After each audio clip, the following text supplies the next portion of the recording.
entiende, nosotros estamos en el día de hoy, terminando la segunda carta.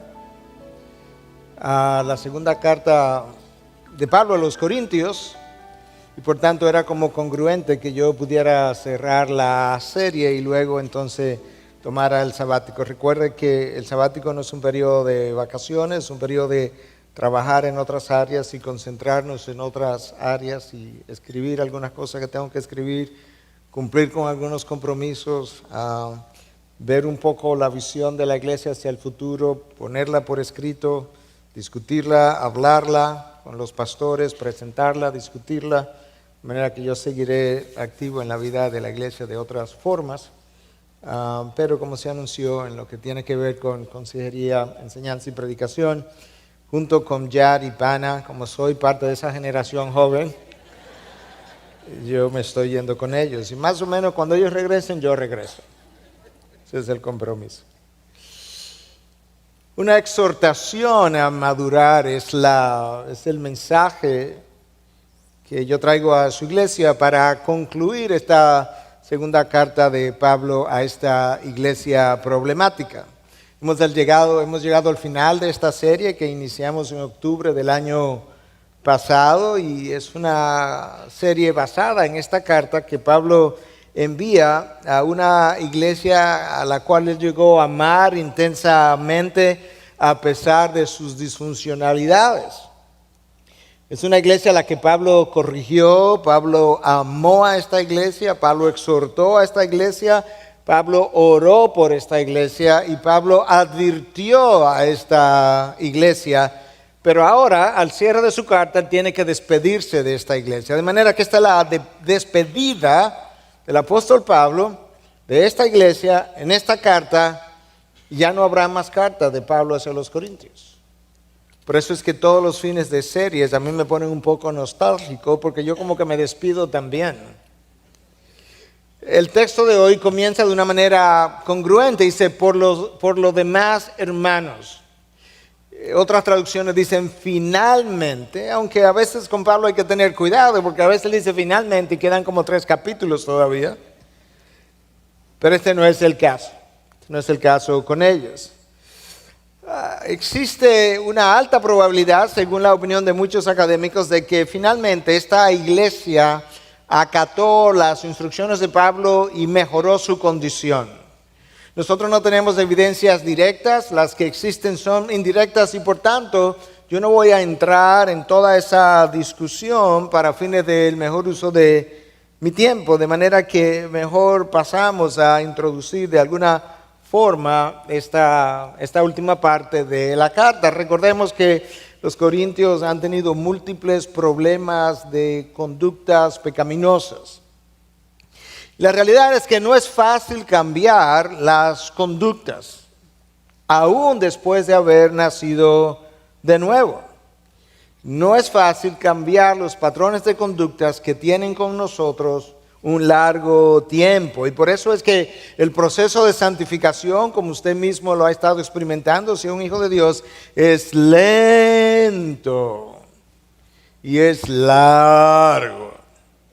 Eso es como es. Y muchas veces nosotros en ese proceso largo que hemos descrito, vamos experimentando una serie de experiencias que quebrantan unas cosas, pero que dejan otras intactas. Y hay que volver a darle otra vuelta al monte Sinaí para que quebranten otras cosas. Y hay sinsabores y hay decepciones. Y Dios va puliendo cada una de esas cosas. Y eso no ha sido diferente en el caso de la iglesia de Corinto. Los corintios venían de un trasfondo. La mejor manera de usted poder entender esto es entendiendo el trasfondo de donde ellos venían. Venían de un trasfondo altamente pecaminoso. En el primer mensaje que entregamos de esta serie, en octubre del año pasado, describimos con ciertos detalles las características de la ciudad donde los corintios estaban localizados, donde esta iglesia estaba localizada. Era una ciudad inmoral, hasta el punto que cuando alguien vivía inmoralmente se hablaba de que estaba corintianizando. Era una ciudad pecaminosa, por tanto, una ciudad orgullosa, una ciudad caracterizada por las rencillas, y esas cosas afectan la iglesia que allí se plantó.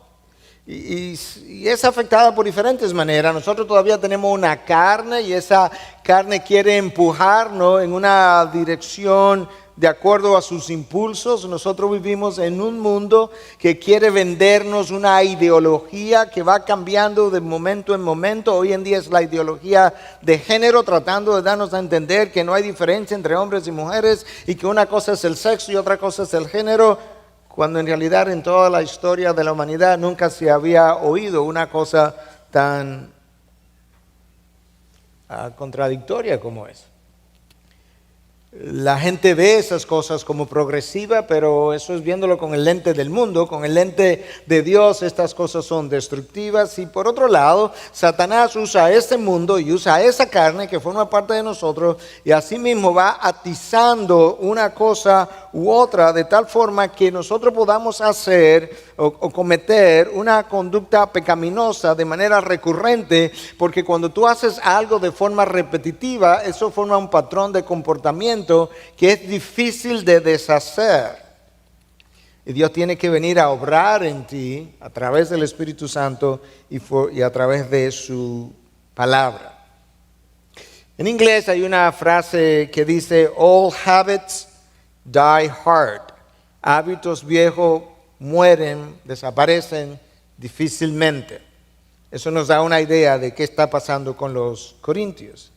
Hay otra frase en inglés que dice, you cannot teach an old dog a new trick. Tú no puedes enseñarle a un perro viejo un truco nuevo. Y nosotros tenemos nuestra propia frase, árbol que crece torcido, nunca endereza su rama. Pero sabemos que cuando Dios comienza a obrar, eso no es cierto. Pero esa rama, aún después de haber nacido de nuevo, da trabajo enderezarla. Y por eso es que mientras más temprano nuestra conversión se produce, mucho mejor serán los frutos. Bueno, los corintios tenían hábitos viejos, pecaminosos, arraigados, que dieron mucha agua a beber al apóstol Pablo. Y yo voy a leer 2 versículos que ya yo leí en 2 mensajes anteriores, pero la razón por la que lo voy a hacer otra vez es porque forma parte de esta introducción despedida. Introducción a la despedida. De hecho, la despedida de Pablo está íntimamente relacionada a esta lista de hábitos pecaminosos en los corintios que ya leímos en un par de mensajes, pero tengo que leerlo otra vez porque la despedida está directamente relacionada a esta lista. Escucha 2 Corintios 12, 20 y 21, que también está al final de la carta. Porque temo que quizás cuando yo vaya, quizás haya pleitos, celos, enojos, rivalidades, difamaciones, chismes, arrogancia, desórdenes. Alguien pudiera decir, ¿y eso era una iglesia? Temo que cuando os visite de nuevo, mi Dios me humille delante de vosotros y yo tenga que llorar por muchos que han pecado anteriormente y no se han arrepentido de la impureza, inmoralidad y sensualidad que han practicado. Vamos a leer el texto de hoy en un momento, pero no todavía. Sin lugar a duda que este texto nos puede llevar a conclusiones bastante precisas. Tú lees esos 2 versículos y tú sabes que esta era una iglesia dividida porque el texto habla de rivalidades y pleitos. Tú puedes concluir inmediatamente que esta era una iglesia herida porque el texto que leímos habla de celos y enojos. Sin lugar a dudas, era una iglesia agitada porque habla de difamaciones y chismes. ¿Quién puede estar tranquilo en medio de difamaciones y chismes? Era una iglesia orgullosa. Dice que había arrogancia, falta de orden. Dice que habían desórdenes. No podía estar en paz en medio de todo eso que nosotros venimos describiendo. Y sin lugar a duda, había miembros viviendo en inmoralidad también. Y eso es lo que hace que Pablo, cuando le escribe a los corintios en su primera carta, en su primer capítulo, le llama niños y le llama inmaduros y le llama carnales. Palabras que ellos pudieron tomar de manera ofensiva, pero él tenía que confrontarlos. Y es esa lista de pecados que Pablo tiene en mente cuando él escribe esta despedida y los exhorta a vivir de otra forma. Y con eso entonces vamos a leer los versículos del 11 al 14. Por lo demás, hermanos, regocijaos, sed perfectos o maduros, confortaos, sed de un mismo sentir, vivid en paz, y el Dios de amor y paz será con vosotros. Ahí está la relación.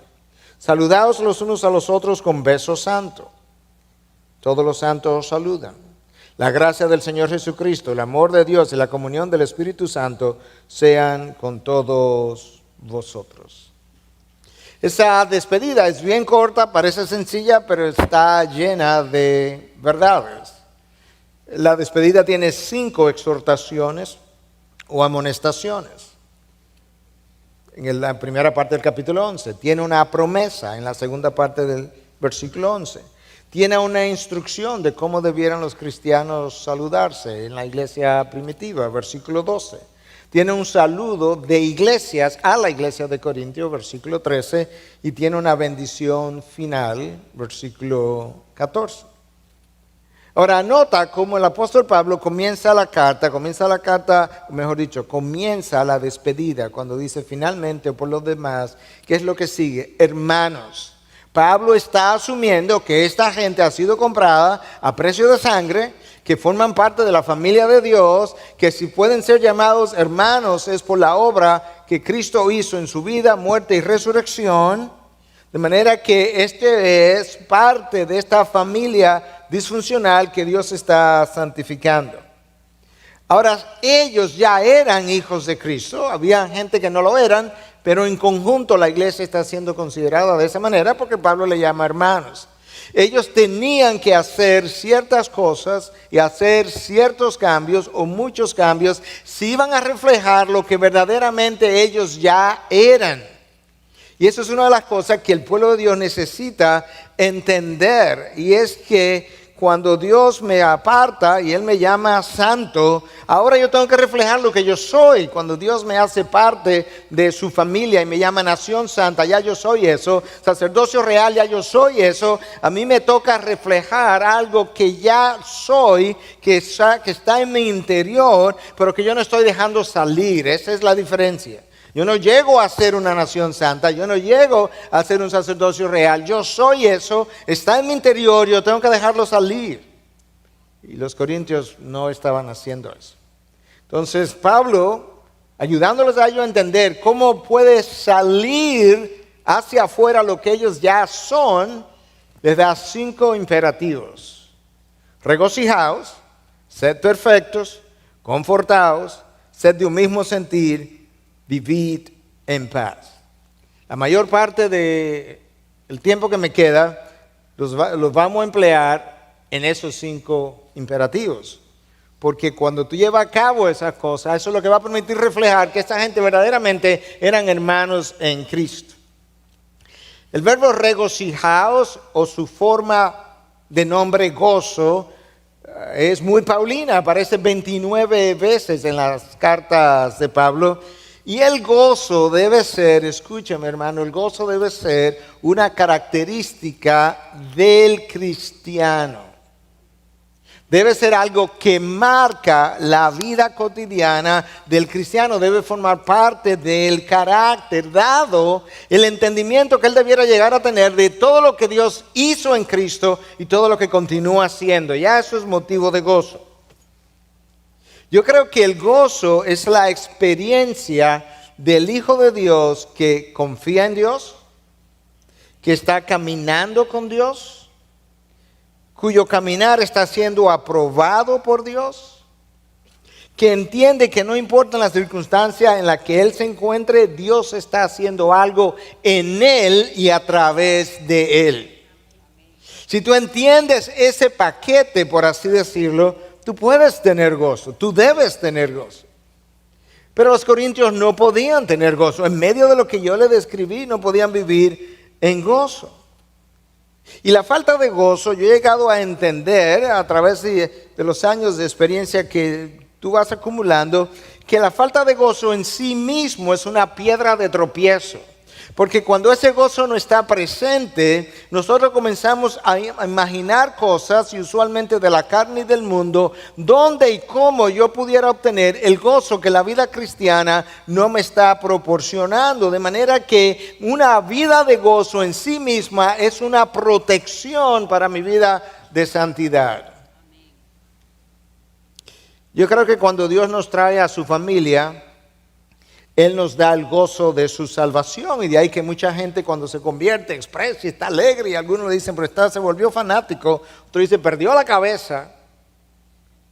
No, él con el nuevo nacimiento hay un gozo nuevo que no existía, pero luego hay personas, circunstancias, cosas que nosotros permitimos que nos roben el gozo que ya fue depositado.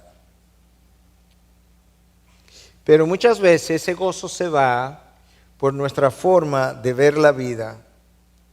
Eso nos roba el gozo. Otras veces el gozo se va por la falta de visión de todo lo que ya Dios me ha dado, de todas sus bendiciones, que están frente a mis ojos, pero yo no las veo. Otras veces el gozo se va por nuestra falta de aceptación de las circunstancias en las cuales Dios me ha puesto. Y en vez de gozo tenemos ingratitud y quejas. La mejor manera de vivir en gozo o con gozo es viviendo una vida de obediencia. Y eso no era la experiencia de los corintios. Es imposible vivir en gozo en desobediencia. No difícil, imposible. Mira cómo el Señor Jesús trató de enseñar esto en Juan 15, en el aposento alto, horas antes de él morir. Versículo 10 y 11. Si guardáis mis mandamientos, recuerda esa frase, si guardáis mis mandamientos, permaneceréis en mi amor, así como yo he guardado los mandamientos de mi Padre y permanezco en su amor. Estas cosas os he hablado. ¿Cuáles cosas? Si guardáis mis mandamientos, para que mi gozo esté en vosotros y vuestro gozo sea perfecto. Discípulos, yo les hablo de que guarden mis mandamientos. Y estas cosas yo se les he hablado para que mi gozo esté en vosotros y vuestro gozo sea perfecto. Los corintios no estaban viviendo en obediencia, por tanto no podían vivir en gozo. Y Pablo le dice, regocijaos. Una vida de obediencia va a producir una vida de gozo. Y ese es el primer imperativo de Pablo para los corintios. Tienen que salir de eso.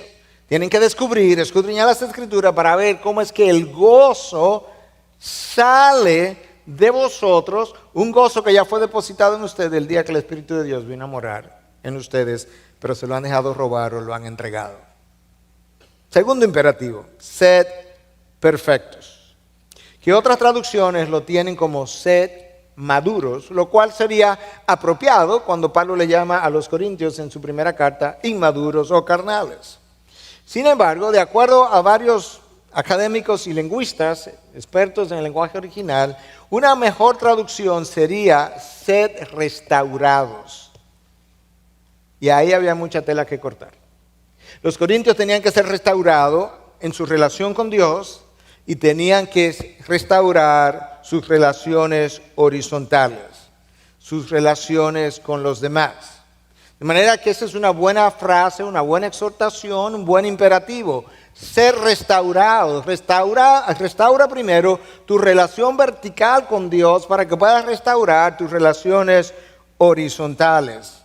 Y eso tiene todo el sentido del mundo cuando tú recuerdas la lista de pecados del capítulo 12 que yo te leí, que te dije que no la olvidaras, porque esa lista tiene pleitos y rivalidades. Nosotros no podemos estar peleando con el hermano y estar en gozo al mismo tiempo. Tenemos que enmendar esa relación. De hecho, la frase ahí traducida como sed restaurados, algunos entienden que pudiera ser traducida como sed enmendados, como los discípulos que estaban enmendando las redes porque estaban rotas, esta sería la condición. Los corintios tenían una relación vertical con Dios rota, una relación horizontal con los hermanos rota, enmienden eso. El texto que leímos también del capítulo 12 habla de difamaciones. Nosotros no podemos difamar al hermano y pensar que experimentaremos gozo al mismo tiempo. Es imposible. Yo necesito enmendar lo dañado, enmendar la reputación del hermano dañado y enmendar la relación, lo cual ellos no habían hecho con el apóstol Pablo, a quien ellos habían dañado. La lista habla de celos, de envidia. Nosotros no podemos experimentar celos y envidia porque Dios le haya dado a unos dones, talentos, oportunidades, inteligencia, lo que tú quieras, a una personalidad atractiva, charming, y a mí no, porque fue Dios que lo hizo. No puedo experimentar eso, yo debiera celebrar eso que Dios hace en otros, y yo no puedo tener esos celos y envidia al mismo tiempo estar en gozo. No puedo guardar resentimiento y guardando resentimiento pensar que soy maduro emocionalmente o espiritualmente, porque esas dos cosas son contrarias, y Pablo está diciendo: enmienden sus vidas, enmienden sus relaciones, sed restaurados, y el camino de la restauración o de enmendar es el arrepentimiento. Los corintios habían dañado mucho y tenían mucho que enmendar, tenían mucho que restaurar. Ahora piensa por un momento, si tú estás aquí, ¿verdad?, escuchando y dices: bueno, pero yo no soy de esa iglesia. Gracias a Dios. ¿Hay algo que enmendar en tu vida? ¿Algo en tu vida personal, ahí en el interior de tu corazón, que solamente Dios sabe y que tú no has comunicado a nadie más? ¿Hay algo en tu vida de matrimonio que enmendar, que te está frenando para ir a consejería y enmendar eso? Algo que tú no quieres que se sepa. Hay una imagen que estás cuidando, hay una reputación que estás cuidando. Hay algo que enmendar en tus relaciones con los hermanos, en la fe, con el vecino, en el lugar donde vive. Hay algo que dejaste atrás, que lo dejaste dañado y todavía Dios lo ve. Si hay algo que yo he aprendido, hermano, es que cuando nosotros dañamos algo y no lo reparamos y no lo enmendamos y seguimos adelante pretendiendo que no lo hemos dañado, eso es como dañar la zapata de un edificio, pretender que no la dañamos, seguir construyendo y esperar que el edificio se derrumbe. Porque eso sería lo natural. No puedo seguir adelante sin enmendar lo que yo he dañado. Los corintios habían dañado su relación con Pablo, como yo mencioné. Ellos tenían que enmendar eso. Pablo está tratando de enmendarla. Pablo le está diciendo incluso: hazme espacio en tu corazón. Y eso no querían hacer por un tiempo, aparentemente. Si ellos verdaderamente querían contar con el favor de Dios, tendrían que enmendar su relación con Pablo, unos con otros, donde habían pleitos y rivalidades, celos, envidia, y obviamente su relación con Dios. Como dijimos, la frase sed perfectos es la Biblia de las Américas, sed maduros es como aparece en otras versiones, y sed restaurados es como lingüistas entienden que probablemente debiera traducirse. Pero si tomamos el sed maduros, lo cual es perfectamente posible, dicha traducción, y congruente con la inmadurez de los corintios, entonces nosotros pudiéramos pensar, cuando Pablo dice sed maduros, ¿qué pudiera él estar pensando de individuos que son maduros, o de iglesias que son maduros, o de los miembros de una iglesia? ¿Cómo visualizaría Pablo hermanos maduros de una iglesia madura? Sabemos siempre que en las iglesias hay hermanos maduros y hermanos inmaduros, porque estamos en diferentes etapas de santificación, y unos tienen un mes de haber nacido de nuevo y otros tienen 35 años. Pero esto no va ayudando, porque si yo sé a qué debo aspirar, esas cosas a las que yo debo aspirar se constituyen en motivo de oración para mí. Y yo voy a permitir, haciendo uso de otras cartas, pero del mismo Pablo, poderle decir cómo yo entiendo que Pablo estaba pensando cuando le dice, sed maduros. Porque obviamente Pablo, Pedro, Juan, ninguno de ellos podía dar todos los detalles en cada versículo, porque harían una Biblia de volúmenes y volúmenes y volúmenes, imposible de llevar a ningún lugar. Entonces frases tienen como grandes enseñanzas, y una de esas frases es sed maduros. Bueno, yo te voy a decir a partir de cartas del apóstol Pablo, cómo él entiende que miembros maduros de una iglesia madura se comportarían. Amaos unos a otros. Romanos 12:10. Pablo entiende que miembros maduros hacen eso. Pero los corintios no pueden porque habían rivalidades. Viven en armonía unos con otros. Romanos 12:16. Pero era imposible porque así vivían con pleitos.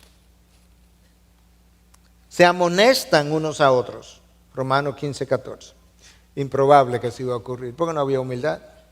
Y para amonestarnos unos a otros hay que ser humilde para ir con humildad a amonestar y luego tener la humildad para recibirla. Se aceptan unos a otros, Romanos 15:7.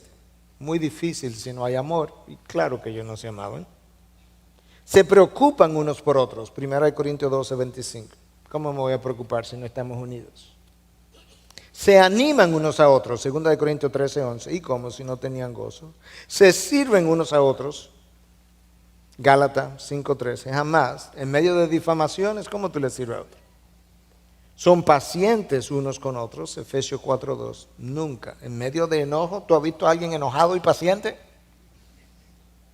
No creo. Se perdonan unos a otros. En medio de la arrogancia de Corinto, imposible. El orgullo no lo permite. Se someten unos a otros, Efesios 5:21. No, porque ese era el problema, que uno decía que era de Pablo, el otro de Pedro, el otro de Cefa, otro decía, no, yo de Jesucristo y no me someto a nadie. Se aconsejan unos a otros, Colosenses 3:16. Sin conocer la palabra no se puede, y esta gente no conocía la palabra. Quizá la conocía mentalmente, pero no en su corazón. Se edifican unos a otros, 1 Tesalonicenses 5:11. ¿En medio de chismes se van a edificar? Nunca. Viven en paz uno con otros, 1 Tesalonicenses 5:13. Para vivir en paz hay que vivir en obediencia. Se advierten unos a otros, Hebreos 3:13.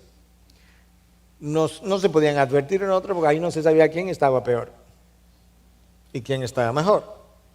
Se motivan unos a otros, Hebreos 10:24. Eso requiere ausencia de celos y envidia. Wow, hermano, qué bueno ese don que Dios ha puesto en ti. Qué bueno que tú tienes tanto amor, que tienes tanta misericordia. Yo quisiera tener lo que tú tienes. Ora por mí. Wow, hermano, tú das tanto, tú tienes el don de dar. Yo tengo la responsabilidad de dar, pero yo no tengo el don. ¿Tú quieres que ore por? No, con la responsabilidad está bien. No, yo quiero que ores por mí. Tú puedes reconocer evidencias de gracia en el otro, celebrarla y pedirla para ti. Se cuidan unos a otros, Hebreos 12:15, y tienen compasión, 1 de Pedro 3:8, pero se requiere amor para eso. No hablan mal unos de otros, 4:11 en Santiago, eso requiere madurez. No se quejan unos de otros, Santiago 5:9, pero para eso se necesita gratitud. Se confiesan los pecados unos a otros, Santiago 5:16. Pero para eso hay que ser personas piadosas. Y ellos no lo eran. Por eso que Pablo está diciendo, ser maduros. Esto es como una iglesia y miembros maduros lucen y se comportan. Ellos no podían hacer eso en medio de pleitos, rivalidades, celos, arrogancia, desórdenes. No, imposible. Tercer imperativo. Confortaos. Una mejor traducción quizás sea exhortaos. O todavía una mejor, según expertos, permitan que se les exhorte. Es como algo pasivo. Permitan que se les exhorte. Una de las características de una iglesia o miembros maduros es que ellos son capaces de exhortarse unos a otros. La exhortación es una palabra de ánimo con la intención de persuadir a alguien, pero esa es la misma palabra para amonestación. Si usted busca sinónimos de exhortación, amonestación. De manera que Pablo está diciendo, Corintios, en medio de estos problemas que ustedes tienen, amonéstense unos a otros. Eso es exactamente lo que Pablo le dice a la iglesia de los romanos en un momento dado. Yo sé que ustedes son capaces de enseñarse y amonestarse unos a otros. Bingo, eso es una iglesia madura. Pero a veces la exhortación no es bien recibida, no es deseada. Y cuando yo sé que alguien me puede exhortar, si el pastor Luis que está aquí me puede exhortar, yo tiendo a alejarme del pastor Luis. Y ahora cuando yo le... Hola Luis, ¿cómo estás? Bien, pero ven acá. No, estoy ocupado, vengo después. O a veces levanto barreras de manera que el otro siente que como que no me puede llegar. O desarrollo el síndrome del puercoespín. Me hace... ¡Wow! Entonces esa persona vive tranquila con su estilo de vida y forma. Nadie se atreve a acercarse porque tú no quieres pullarte con las espinas del puercoespín. Para ser exhortados y amonestados mutuamente, ¿qué yo requiero? Humildad. Pero Pablo dice que aquí hay arrogancia. El poder exhortarnos unos a otros requiere confianza mutua. Que yo pueda tenerte confianza. Y no podía haber confianza en una iglesia dividida, peleados, con celos. Esa palabra, traducida como exhortados, como decía, puede implicar dar ánimo a alguien con la intención de persuadirlo de un curso de acción. También algunos traducen esto como confortados porque hay veces que la traducción permite diferentes acepciones. Si la tomamos como confortados, bueno, el confortarnos unos a otros nos ayuda porque nosotros podemos atravesar, cuando hacemos eso, situaciones difíciles porque contamos con el apoyo de mi hermano, el estímulo, el llanto mutuo de esta circunstancia por la que yo estoy atravesando. La mejor defensa de una iglesia, si te puedes llevar esto como la única enseñanza de lo que yo me acordé en el sermón de hoy, yo estaría contento. La mejor defensa en contra del enemigo de una iglesia es la unidad. Porque la iglesia dividida es altamente vulnerable. Esa es la razón por la que Dios en su palabra, permítame la expresión coloquial, pega el grito al cielo en contra de la división. Más de una vez a lo largo de toda la revelación bíblica. Una iglesia dividida es presa fácil del enemigo. La unidad de la iglesia es la mejor defensa de dicha iglesia en contra del enemigo. Cuarto imperativo, se cae de la mata con relación a todo lo que hemos dicho. Sed de un mismo sentir. Eso es exactamente lo que ellos no eran. No eran y nunca habían sido. Primera de Corintios 1:10, escucha, os ruego, parakaleo, es el lenguaje en el original, cierta intensidad existe detrás de esa palabra. Hermanos, son hermanos, por el nombre de nuestro Señor Jesucristo, que todos os pongáis de acuerdo, no lo eran antes ni lo estaban ahora, y que no haya divisiones entre vosotros, sino que estéis enteramente unidos en un mismo sentir y en un mismo parecer. La expresión ser de un mismo sentir viene de una frase que significa ser de una misma mente. Si nosotros tenemos la mente de Cristo revelado en su palabra, si nosotros tenemos el Espíritu Santo morando en nosotros que escudriña aún los misterios de Dios, entonces nosotros debiéramos ser capaces de ponernos de acuerdo en lo que significa ser de un mismo sentir. Ahora escúchame, eso no dice, el ser de un mismo sentir, no dice que siempre estamos o somos de la misma opinión, no. Quizás en estilos de vida, de cómo criar o disciplinar, quizás hay diferencias de opiniones. En otras áreas quizá hay diferencias de opiniones. Pero nosotros podemos tener diferencias de opiniones y todavía ser de un mismo sentir. Todavía ser de un mismo propósito y ser de una misma mente. Algunas cosas prácticas que se van a requerir porque Pablo dice, sed de un mismo sentir, coma y sigue. Pero el que no se detiene a reflexionar y no conoce el resto de la revelación de Dios, quizá no tenga tan claro cómo yo llego a ser de un mismo sentir. Si la unidad es la clave, o la parte más importante, o la defensa cardinal contra los ataques del enemigo en una iglesia, entonces, pastor, yo quisiera entender cómo hacemos eso. Bueno, en primer lugar, va a requerir que nosotros hagamos las cosas como Dios lo haya revelado. De manera que siempre trataremos de ver lo que Dios ha revelado. En segundo lugar, implica que vamos a hacer siempre el mejor esfuerzo de orar y pedirle a Dios que nos ayude a entender lo que está en el tapete para fines de nuestras decisiones y nuestra vida de iglesia.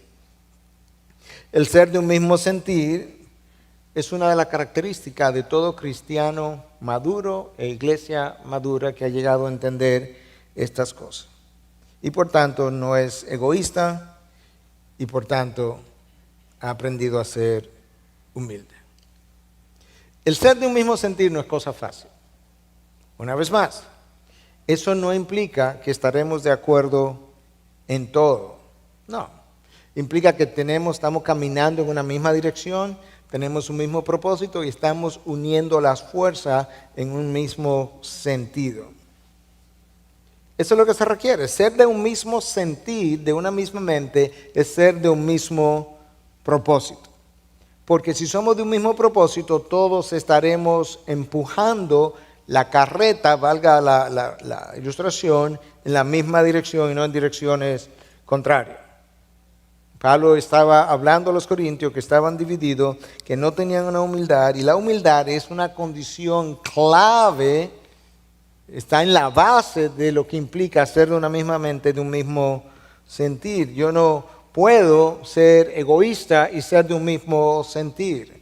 La mente egoísta con la que nosotros venimos al reino de los cielos tiene que ser reemplazada por la mente humilde del Espíritu. La persona que nos manda en su palabra a ser de un mismo sentir, de una misma mente, de un mismo propósito, es la misma persona que nos dice, aprended de mí que soy manso y humilde, y escucha el resto, que es lo que nos olvida siempre, y encontraréis paz para vuestras almas. La falta de paz en mi interior frecuentemente es básicamente la presencia de falta de humildad y falta de mansedumbre en nosotros. Cristo dice, yo tengo la clave, sed como yo, manso y humilde. La paz es el resultado de eso. La humildad es el resultado de habernos evaluado y ver que yo no soy tan bueno como yo pensaba. Y volverme a evaluar y ver que yo soy peor de lo que yo creía. En segundo lugar, la humildad es el resultado de vivir pensando en el bien del otro. Eso es lo que Pablo instruye a los filipenses que debieran hacer. Dice que en 2:3 de Filipenses, que con actitud humilde, nota cómo él arranca, cada uno de nosotros considere al otro como más importante que a sí mismo. Si somos el pueblo de Dios, yo no llego a ser el pueblo de Dios, ya yo lo soy. Si me llamaron a anunciar sus virtudes, no es porque el Espíritu Santo no puso esas virtudes dentro de mí, ya yo las tengo, es que yo no las dejo reflejar. Entonces Pablo dice, con actitud humilde, cada cual considera al otro como más importante. Pastor, pero ¿cómo yo hago eso? Que yo quiero ser de un mismo sentir y estoy entendiendo que para ser de un mismo sentir, de una misma mente, tengo que considerar al otro como más importante que a mí mismo. ¿Cómo yo hago eso? Bueno, tú consideras gustos, preferencias, deseos, intereses y puntos de vista del otro antes que el tuyo, lo cual va a requerir que escuche. Quizás un buen ejercicio cuando salga de aquí hoy, Quizá comienza con tu esposa o tus hijos. Y uno quiere ir a comer a comida mexicana y el otro comida china. Dale la preferencia al otro. Y el otro que te dé la preferencia a ti. Y terminan comiendo comida criolla. Cuando piensas tus decisiones, primero en base a cómo esto puede afectar negativamente al otro. Y luego piensas en ti, en vez de al revés. Porque frecuentemente, algo que yo he visto con mucha frecuencia, que de manera muy natural nosotros tendemos a tomar decisiones y a hacer recomendaciones y a hacer sugerencias cuando ellas nos van a convenir a nosotros. Cuando estás dispuesto a sacrificarte a favor del otro a un costo que tú vas a pagar. Ajá, me voy a sacrificar y también lo pago yo. Sí, porque si no, no es sacrificio. Si me voy a sacrificar y lo va a pagar el otro, entonces el otro que se está sacrificando. Si nosotros logramos vivir de esa manera, hacer de esa manera, el quinto imperativo, le dije que iba a pasar la mayor parte de mi mensaje en los imperativos, es como una consecuencia natural, vivid en paz. Cuando Pablo manda a los Corintios a vivir en paz, él sabía lo que se requería. Tienes que practicar el amor ágape en aras de la unidad. Y esa unidad es lo que te permite vivir en paz. La unidad es mucho más fácil o es el resultado cuando tiene mansedumbre y humildad. Aprended de mí que soy manso y humilde. Y encontrarás paz para tu alma. Bueno, es lo mismo que yo estoy diciendo aquí. La unidad te permite vivir en paz. El cristiano maduro, que es donde Pablo quiere que ellos lleguen, ser maduros, él va a la milla extra por el hermano. ¿Por qué, pastor? Por amor. No porque él se lo merece, no porque él me hizo un favor anteriormente y ahora no me atrevo a decir que no. No, porque yo amo a mi hermano. El cristiano maduro no toma en cuenta el mal recibido. Él lo perdona de manera automática. No tiene ni siquiera que pasar un día para eso. Es que él está perdonado, tan pronto me ofendió. De hecho, lo amo tanto que trato incluso de no ofenderme por cosas que sí son ofensivas. ¿Me entendió ese trabajo? Ok. Tú puedes decir, sí, eso fue ofensivo, pero yo no me ofendí. El hermano que ama así perdona las faltas por amor y está dispuesto a comenzar de nuevo, otra vez, a comenzar de nuevo la relación, lo que sea, otra vez. ¿Por qué? Por amor. Eso es lo que Pablo le escribe a los Colosenses, escúchalo en 3:12 al 15, revestidos de tierna compasión. Nosotros los hombres no hablamos así. Tierna compasión. Diríamos, eso está muy girly, muy de mujer. Bondad, humildad, mansedumbre y paciencia, soportándoos unos a otros. O sea, tengo que soportarte encima de todo. Y perdonándoos unos a otros. Si alguno tiene queja contra otro, como Cristo os perdonó, así también hacedlo vosotros. ¿Tiene una queja contra el hermano? Pues perdónalo como Cristo te perdonó. Y sopórtalo. Ajá, pastor, que lo perdone y lo soporte. Sí, es las dos cosas. Y sobre todas estas cosas, todavía me van a pedir más. Y sobre todas estas cosas, vestidos de amor, que es el vínculo de la unidad. Esta gente está dividida porque no se aman. ¿Tú te divides con el hermano porque no lo amas? Vestidos de amor. No es que te ponga el uniforme simplemente, es que tu piel, tu uniforme sobre el esqueleto tuyo sea el amor. Y que la paz de Cristo, claro, porque ya si se produce lo otro, este es el resultado. Y que la paz de Cristo reine en vuestros corazones, a la cual en verdad fuisteis llamados en un solo cuerpo y ser agradecidos. Eso es. Si no soy agradecido, yo no puedo estar unido, porque siempre voy a encontrar falta con el hermano.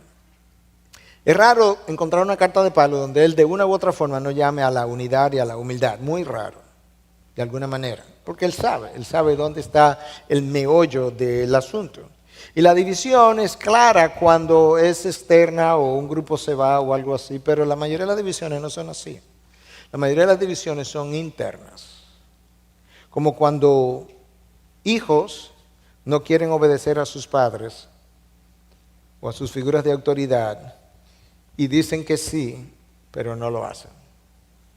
O cuando una esposa no se quiere someter al liderazgo de su esposo y boicotea sus decisiones, pero de manera callada. De manera que las divisiones muchas veces son más internas que externas. Y entonces desarrollamos una actitud negativa.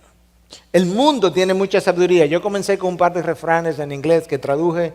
Mira este otro refrán de la historia. El emperador Julio César decía, el que divide vence. There you go.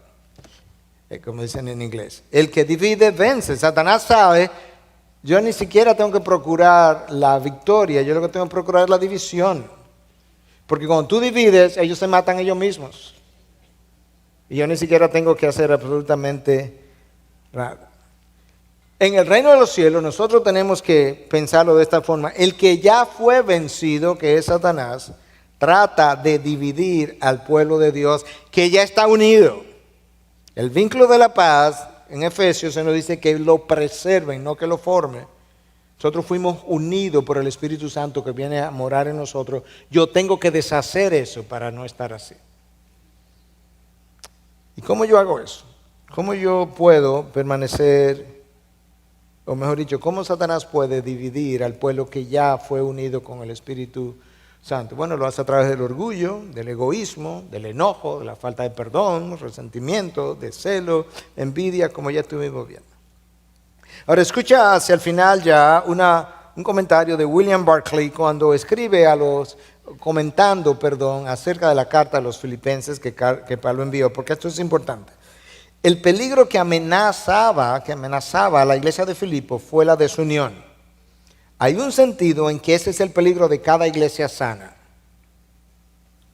El peligro mayor, dice Barclay, escucha, es cuando la gente tiene pasión. Queremos tener pasión. Cuando sus creencias son realmente importantes. En ese momento es cuando ellas están más propensas a pararse una contra la otra. Es contra ese peligro que Pablo quiere salvaguardar a sus amigos. No queremos que nadie pierda su pasión por las cosas de Dios. No queremos que nadie pierda el sentido de importancia que verdaderamente tienen las cosas de Dios. No es eso que estamos diciendo. Lo que queremos es que como esas cosas son importantes y como esas cosas tienen fuerza, que la humildad y la mansedumbre y el amor ágape nos revista de tal manera que esas cosas no nos hagan levantar uno contra otro. ¿Me entendieron? A eso que Pablo está apuntando. Y déjame entonces ahora, habiendo cubierto los imperativos en un par de minutos, ver rápidamente cómo Pablo cierra. Versículo 11, y el Dios de amor y paz será con vosotros. Alguien pudiera decir, pastor, por un momento, ahí dice Pablo que si ellos hacen esto, Dios será con vosotros. ¿No está Dios con nosotros siempre? Sí, en un sentido. Dios no solamente está con nosotros, Dios está con el incrédulo todo el tiempo, porque Dios es omnipresente. En un sentido geográfico, Dios que mora dentro de mí a través del Espíritu Santo, Él siempre está conmigo y siempre está íntimo conmigo. En ese sentido sí. Pero en términos de la actividad de Dios en mi vida, Él no siempre está de la misma manera. No, eso es fácil de verlo. La actividad de Dios no es la misma en tiempos de avivamiento que en tiempos de apatía. Claro que no. De manera que Dios siempre está con su pueblo, pero en términos de actividad no está igual todo el tiempo con todo el mundo. Dios no está de la misma manera con el cristiano de mucha fe y de fe extraordinaria que con el creyente de poca fe. Hay un sentido en que Él está en Cristo permanentemente unido, salvo para siempre y que nada se lo puede quitar. Y eso es digno de celebración. Pero en términos de la actividad de Dios en la vida, claro que hay cosas que determinan una cosa o la otra. Dios no está en actividad de la misma manera con el cristiano que vive en obediencia que con el cristiano que vive en desobediencia. Dios no está de la misma manera con un cristiano que tiene una vida de oración intensa que con el cristiano que nunca ora. Ambos van a ser salvos, pero ambos tienen experiencia en su paso por este mundo muy distinta. Todo creyente es amado, ha sido amado, será amado por Dios todo el tiempo de la misma manera. Y todo creyente tiene paz para con Dios en Cristo Jesús de la misma manera todo el tiempo, inalterable. Literalmente. Pero en términos de la actividad de Dios en cada creyente, varía de mí cómo yo estoy caminando. No todo creyente experimenta el amor de Dios, el amor que Dios le está dando. No todo creyente experimenta el amor de Dios de la misma manera. Y ni todo creyente lo experimenta de tal forma que el amor de Dios lo desborde para dárselo a otro. No. Pero el que camina en obediencia, el que camina en humildad, el que camina en unidad de espíritu, tiene una experiencia de ese amor de Dios de tal manera que el perfecto amor de Dios le echa fuera todo temor. Pero depende de una experiencia. Porque no todo el mundo vive así. Que el Dios de paz, bueno, todo cristiano tiene paz para con Dios por medio de Cristo Jesús, pero no todo creyente vive en paz. Esa es la realidad. Eso depende de mi relación con Él.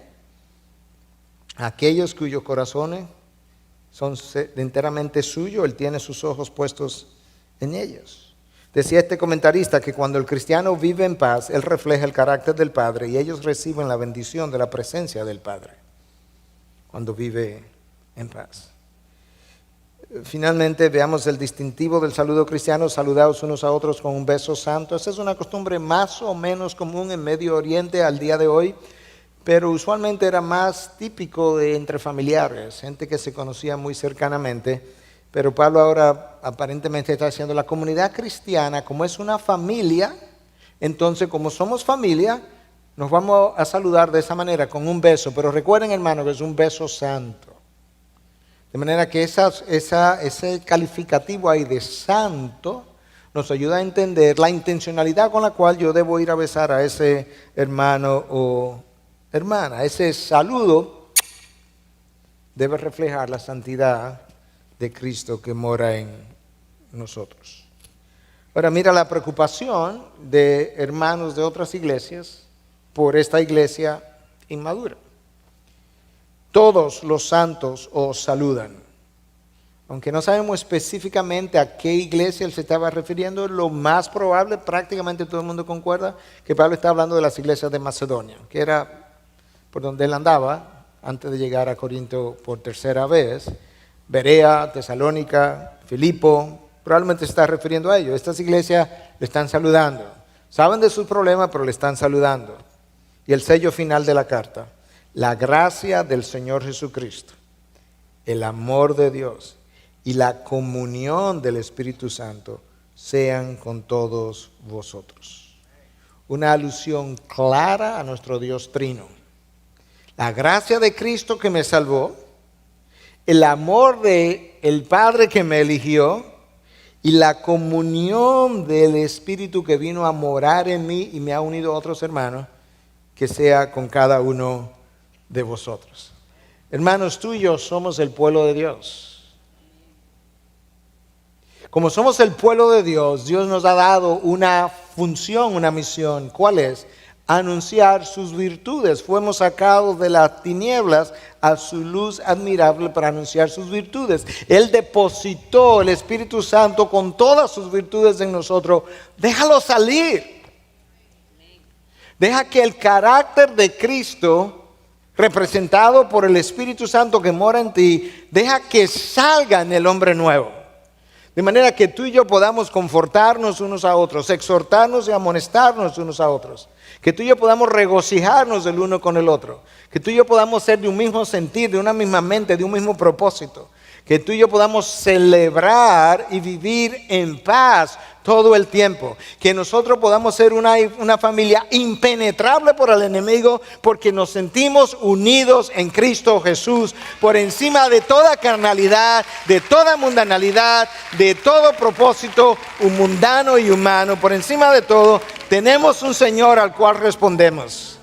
Vístete de humildad, de mansedumbre, para que la gracia del Señor Jesucristo, el amor de Dios y la comunión del Espíritu sea con cada uno de nosotros en Cristo Jesús. ¿Eres el pueblo de Dios, sí o no? Amén. Ponte de pie, vamos a cantarlo, que nosotros somos el pueblo de Dios.